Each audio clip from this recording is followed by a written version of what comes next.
Ito ay rated SPG. Striktong patnubay at gabay ng magulang ang kailangan. Maaaring may masiselang tema, lengguwahe, karahasan, sexual, horror o droga na hindi angkop sa mga bata.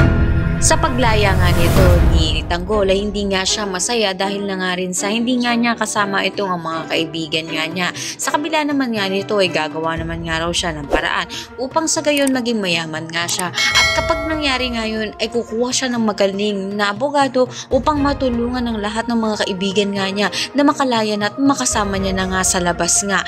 At dito na nga rin hindi inaasahang pangyayari na hindi rin maganda ang unang pagbabalik nga niya sa labas nga ng kulungan dahil na nga rin na pagbintangan na naman nga siya ng magnanakaw dahil ibinigay nga sa kanya na isang magnanakaw itong bag. Kaya naman inabol na naman nga siya ng mga kapulisan at nito ni Kapitan. Kaya naman agad nga siyang tumakbo papalayo upang sa gayon hindi nga siya mahuli ng pulis. Buong akala nga nito ni Tanggol na magiging maayos na ang buhay nga niya sa muling pagbabalik nga niya sa labas ng kulungan. Subalit, tuluyan pa rin nga siyang nilalapitan nga ng masasama at napapahamak pa rin nga siya, nadadamay pa rin nga sa mga kasamaan ng iba. At lahat nga na po natin. Maraming salamat sa inyo.